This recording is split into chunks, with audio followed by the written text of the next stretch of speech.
The tissue landed like a soft accusation. Lights from the yachts made the champagne fountain glitter.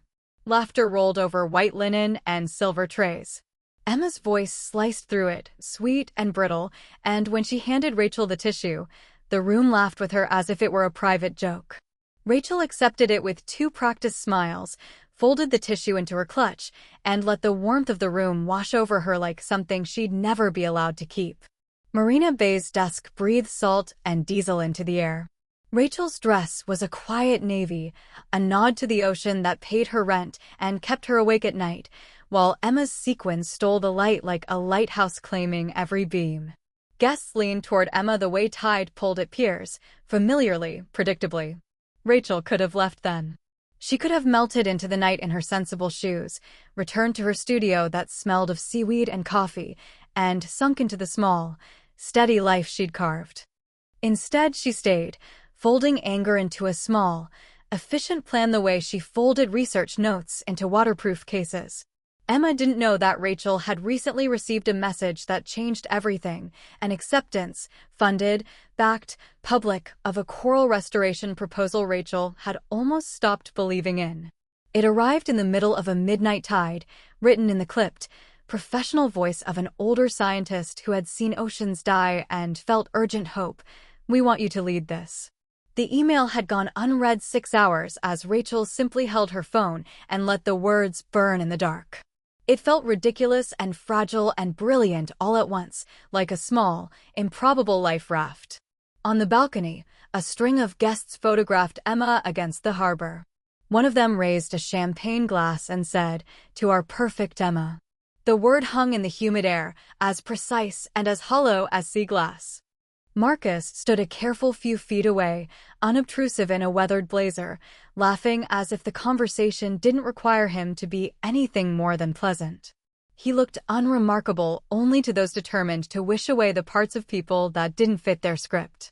When Emma leaned in next to her cousin, scrolling with conspiratorial glee, she didn't look like a sister. She looked like someone trimming a painting to fit a frame. "She's been hiding a type," Emma murmured. "Some dock boy, apparently. Cute, so fun for the wedding." Rachel froze. The room's noise filtered to a thin, brittle sound. The tissue in her clutch felt suddenly like a flag. This was the moment the ocean taught her patience. Beneath the surface that seemed placid lay a current, slow, strong, inevitable. Rachel inhaled salt and held it.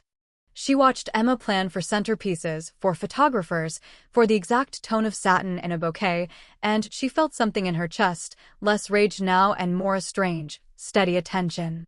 She understood that a tide does not announce itself. It arrives. When she left the party, the marina lights blurred like spilled sequins. She walked back to her studio with the same measured steps she took on wet rocks, careful, sure, watching for the unseen. That night she opened the grant email again, then the map of donors, the list of production partners, people with pockets and cameras who cared about oceans. For the first time in years, she imagined a ceremony that was not about applause but about witness, for her work, for Marcus, for the water that had taught her how to wait. She slept like someone with a small secret. The tide kept its counsel. The weeks before a wedding are a slow erosion, small, relentless changes that carve meaning out of ordinary days. Emma planned, polished, and posted. Her invitations were satin-smooth rectangles of ivory that smelled faintly of hot glue and ambition. She uploaded mood boards and color swatches and tagged everyone in album after album of gowns she would wear for future reference. Her world moved in curated frames and delighted notification sounds. Rachel's world smelled of chlorine rinse and salt. She cataloged coral fragments under halogen lamps and whispered names into field notebooks: porites, acropora, poecilopora. Her colleagues called her Dr. Martinez now in meetings that used words like scale and longitudinal. She and Marcus spent hours at night calibrating sensors, arguing about plankton drift models, and laughing at the same tiny, private jokes that stitched two lives together. Emma's first move felt small from outside, a friendly DM to Marcus. She said hello like a person sampling daylight easily, without rounding edges. She gathered information the way a collector gathers shells, gently, clinically, noting size, provenance, possible value. Marcus, who valued curiosity over pretense, answered as he always did openly. He mentioned Rachel in passing.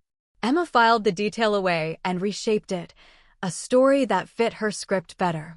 By the time the family called the meeting in the drawing room, words had already hardened into accusation. Emma perched on the white leather sofa like a statue who'd been given a ribbon and decided it was her throne. Rachel's telling people she's involved with someone who isn't actually, she began, careful as a conductor. There was a soft chorus of concerned murmurs, the mechanical sympathy practiced by people whose imaginations had always been comfortable.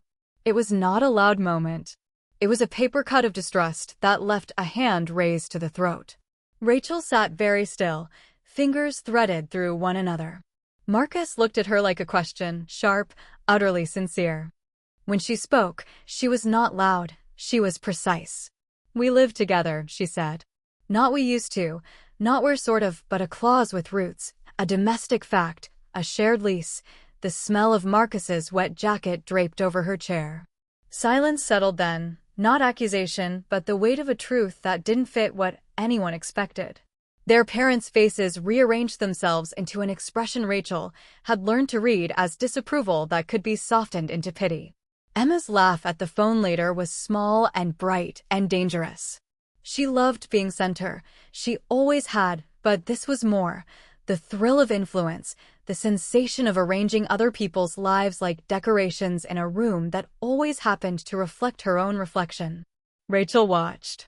She had watched long enough. She'd spent nights rebuilding reef fragments so tiny they seemed fragile as paper and mornings writing grant proposals that read like prayers. She felt the ache of being unseen like a bruise that had finally surfaced. But the grant email was no fragile thing anymore. It had weight. It brought with it names, donors who wanted presence and proof, producers who wanted story, foundations that wanted a spectacle with teeth, a launch the world would notice. When she showed Marcus the correspondence, his face folded into something like wonder. "This would change everything," he said. He did not say for you as if it were a consolation. He said everything as if the two of them together had been lurking at the edge of possibility and now, finally, were being invited in. They started to plan not out of spite, but out of purpose. If Emma wanted to make marriages into pageants, Rachel would make hers into a witness, a public demonstration that the ocean required care, that science could be ceremonial, that two people could make vows not just to each other, but to a living world they intended to protect. When they booked the Coral Crown, a research vessel converted with a helipad that doubled as an amphitheater, there was a small, private laugh between them. Marcus squeezed her hand. "We'll make it a launch," he said. "For the project, for us." It sounded modest, but everyone else would hear it loud. Emma's plans unfurled into ribbons and guest lists. Rachel's plans were routes on a nautical chart, precise coordinates, camera angles that would capture the reef below, a plan to stream the ceremony to conferences, to donors, to the public. One belonged to gloss, the other to depth. Both rituals were moving toward the same day. Only one would be framed for the cameras that mattered. Midpoint, the quiet hurricane that rearranges the map. 3 days before the country club would brim with bridesmaids and printed menus, Rachel stood on the Coral Crown's bow and watched a gull carve the sky. The crew moved with the economy of people used to heavy things, winches, nets, cameras, tools that measured things by mass and time. The production team walked the decks with their own rituals, cables, sound checks, insurance waivers, turning the ship into a stage for science. That afternoon, Dr. Sarah Chin arrived, her sleeves rolled up the way authority often rolls. She had the kind of voice that could flatten panic, practical, unshakable. "We go live it too," she said, unfolding a schedule. "We get an opening segment on coral resilience. You give your remarks, then the ceremony. We'll cut to satellite collars on the tagged reefs, visual poetry." Sponsors are nervous, but they're committed. Rachel watched Marcus translate schedules into tasks, tick boxes into actions. He had always been brave in small ways, letting her be the one to speak, bringing coffee when she forgot, positioning his hands in quiet solidarity. Now he became her strategist, nimble and calm. Back on shore, Emma tightened a garter and ordered one more set of escort cards. Her wedding planner texted photos of floral arrangements, peonies arranged like painted clouds. She texted Marcus again, with a casualness she hoped would look like fate. She had convinced the world she could manufacture magic. It had always been more efficient for her to believe that people could be curated if you simply selected the right accessories. Marcus's phone buzzed in Rachel's pocket, an impulsive habit of his when they kept things communal. He glanced down. The message was from Emma. Asterisk had another thought. Maybe you'd like to meet some old friends at the reception? I'll be sure to make introductions. Smiley face. Asterisk, his face tightened for the smallest sliver of time and then softened. He deleted the message, then handed the phone back to Rachel and said, "They'll think twice about being coy with us." He meant it as joke. It landed as promise. At dinner that night, Emma's cousin posted a video tease, something playful about unexpected guests. It ricocheted through family chat threads. The message from Emma to a mutual friend said, "Honestly, Rachel is so delusional about her boyfriend. It's a bit sad. Poor thing." Family replies skittered like crabs. The narrative was being re-inked, and Rachel watched as words made a different shape of reality. But the real twist was not public smear, but the sudden pivot of scale. Dr. Chin had secured a late sponsor, a foundation that wanted the ceremony to be not just a launch, but an international event, a streamed keynote for environmental summits, a live segment on science channels, a highlight reel for donors. The budget shifted. The reach widened. The Coral Crown's small amphitheater would now be a broadcast newsroom of choral urgency. "Do you realize they'll be watching from Tokyo, Cape Town, Geneva?" Marcus said, eyes bright. "They'll be counting attendance in thousands." Rachel felt a strange, private vertigo. The plan had teeth now. It could bite back at the story Emma had been carving. But planning an event with consequences was not the same as revenge. It felt like stewardship. That night, as they finalized run sheets, a producer dropped a line that cased the moment like a seal.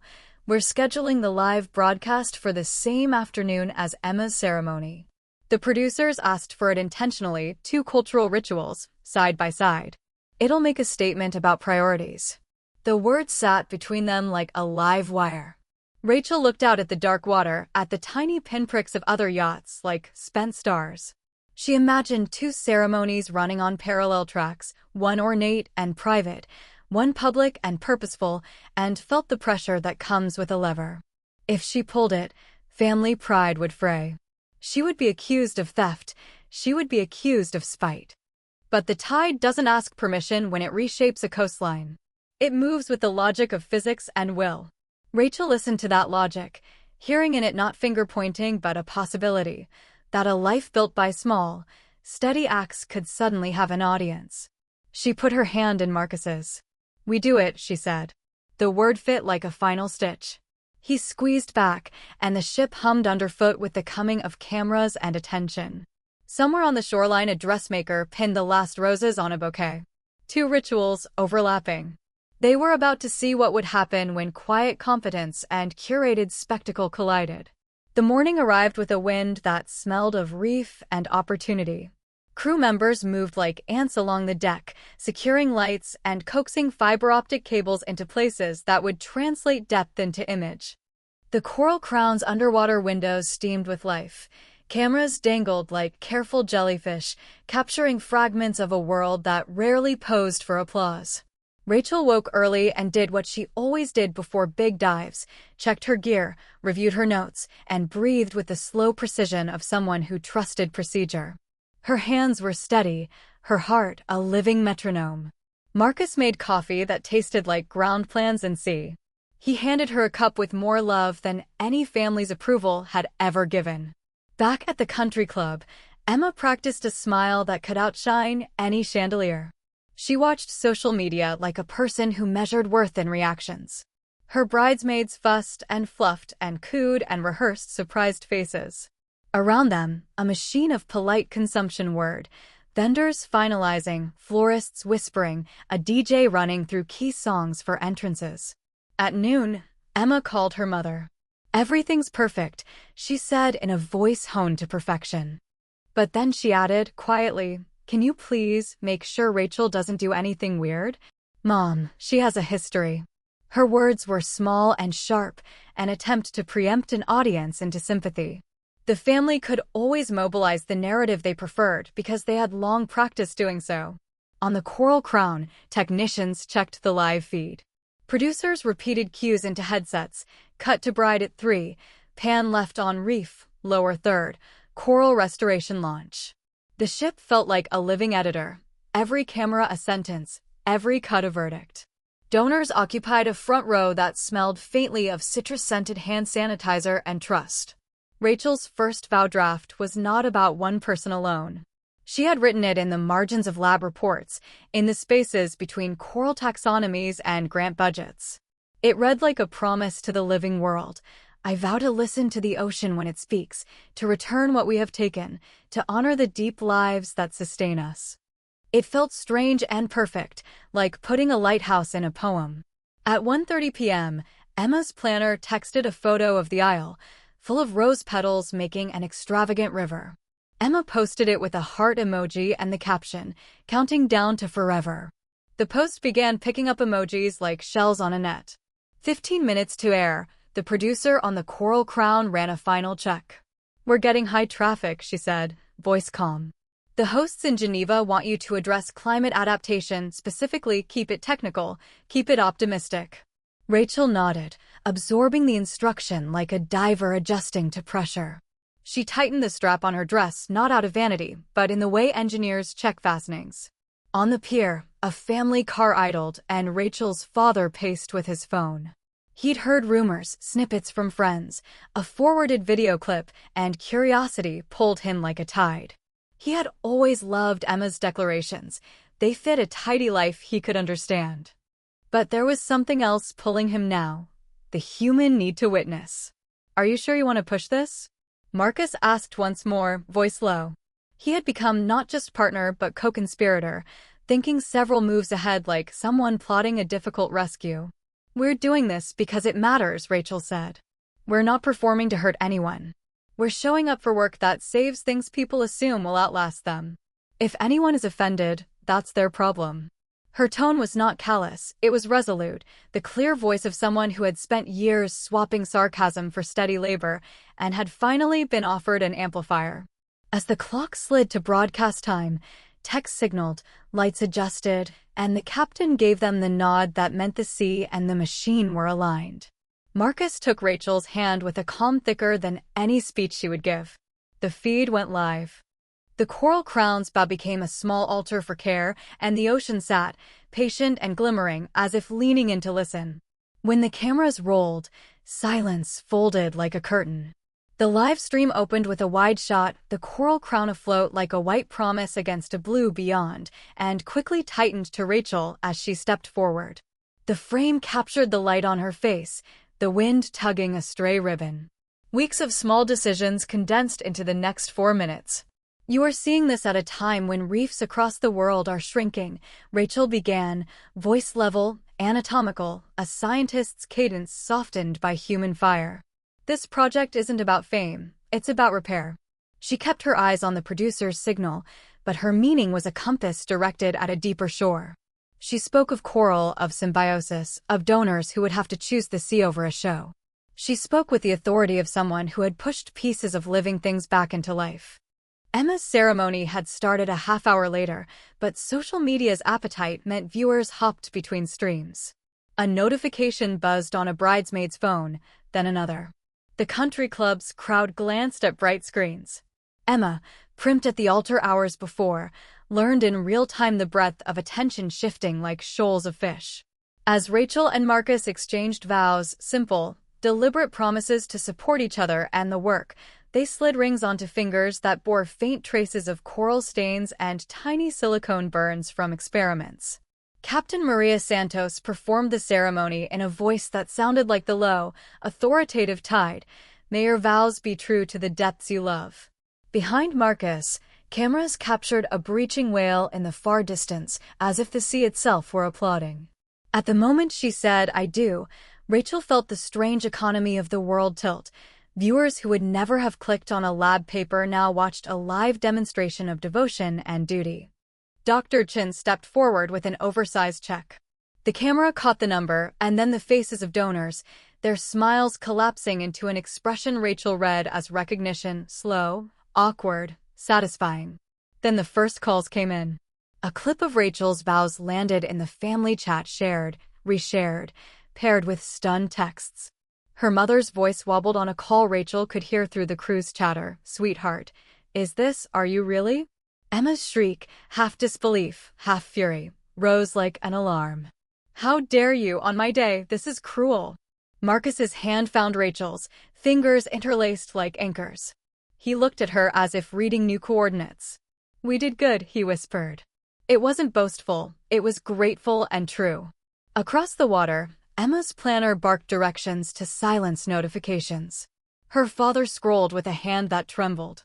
For the first time, his certainties looked smaller on a phone screen than on the country club lawn. Emma tried to cry performance please tears, but found it harder. People were looking at an altar built of purpose, not satin. It shifted the scale of what impressive meant. On the broadcast, a scientist in Geneva sent a note that they were taking Rachel's keynote as the opening segment for a subsequent summit. Comments stacked up beneath the stream, people with lab coats and people with hearts, people from ports and capitals, cheering, questioning, pledging. The internet, which had once been a mirror for Emma's curated life, became a megaphone for Rachel's work. When the stream ended, applause rolled across the deck like new wind. Marcus kissed Rachel the way two people who had built a vessel in secret might kiss, steady, not showy. They stood facing the sea and the cameras, newly married and already responsible for a public, costly promise. Emma called, voice thin. "You stole my thunder," she said, accusation trying to find purchase. Rachel listened. There was grief under the edge, something she recognized now as fear that the world was changing the way it rewarded value. Rachel did not gloat. She answered once, quietly, "I didn't steal anything. I lived my life." Then she turned back toward a conversation about tagging reefs and long-term monitoring. The work continued, urgent and inexorable. In that beat, it became clear, the smallest acts done consistently had outlived the spectacular acts done for applause. The tide had its way of reordering things, and this time it had brought the truth to light. After the cameras left and donors signed dotted lines, the choral crown settled into a quieter rhythm. There were interviews to cut, sample logs to file, and a raft of new emails about collaborations. Possibilities that once would have been the subject of whispered envy now arrived in inboxes with subject lines like proposal, global partnership. Rachel and Marcus slept for 3 hours and then rose to the mechanical dawn of someone whose job refuses sloth. The honeymoon was plankton nets and site maps. They dove where the reef needed them, cataloging survivors, noting where restoration would be most effective. They tasted victory like salt, practical, bracing, not the kind that fills trophy cabinets, but the kind that refills ecosystems. Phone calls from family came in clusters. Their father left a hesitant voicemail. Rachel, sonically proud. "We were surprised. Call when you can." Her mother's message was softer, muddled with apologies that tasted of late awakening. Emma texted fewer words and more venom. "You ruined everything." Rachel didn't answer for a long time. When she did, she chose measured sentences instead of triumphal taunts. "I built something," she said once to her father, and in the small conversation a week later, she let the quiet fact of accomplishment land without needing confirmation. "We're helping coral survive. It's honest work." He listened. He had long been a man built to admire polish. Now he was watching his daughter salvage life, and the weight of his pride rearranged. Social feeds brightened with clips from the ceremony. The whale's breach, the captain's benediction, the check's number. Scientific journals asked for papers. Donors asked for pilot deployments. In boardrooms and classrooms, animated conversations began. How to frame science as ceremony, how to let stewardship have spectacle without turning it into spectacle alone. Emma's wedding went on. The photos were spectacular, peonies and pearls, curated smiles. But a new frame began to populate the edges of those photos. Screenshots of Dr. Rachel Martinez speaking to world leaders, comments from environmentalists, a hashtag that flickered into existence and refused to die. Her guests posted selfies mid-ceremony with Rachel's live stream in the background, unintentional cross-exposure that turned a private rite into a public lesson. Time softened the edges of family tension into new shapes. Invitations came for panel discussions. Her mother showed up at a fundraiser wearing a discreet pin that said "Support Coral." Emma called 6 months later with a voice that had thinned, quieter than the brittle clip she'd perfected. "Can we talk?" she asked. They met at a harbor cafe where gulls argued over a fry. Emma's laugh sounded small. She offered no apology. Instead, she made a businesslike request. Would Rachel consider speaking at a charity Emma was organizing? It was an awkward olive branch, practical and self-interested, and still a conversation. Rachel listened, and somewhere under the cautious politeness, she recognized a species of want she had known all her life. A hunger for validation. She had once sought it like oxygen. Now she breathed it differently. "If it serves the project," she said after a long pause. Emma agreed, relief enfolding her like a paper bag. They didn't reconcile with a single act, they traded new terms. On deck one evening, after a long day of tagging and telemetry, Rachel watched the sun make a slow burn into the horizon. Marcus stood behind her, arms around her waist, and they watched the water take the color of the sky and make it infinite. Near them, a school of small fish became a moving pattern, something like choreography. "Do you miss it?" Marcus asked, meaning the old life before attention, not the person who had been brusque and petty, but the smallness that let them be undiscovered. Rachel thought of the tissue at the engagement party, folded and soft and cruel. She thought of lab nights, of cold coffee, and the blistered skin on her fingers from years of work. She thought of the quiet power that had crept into her life like coral, slow, accumulative, unflashy. "No," she said finally. "Not exactly. I miss the privacy sometimes. But I don't miss needing approval."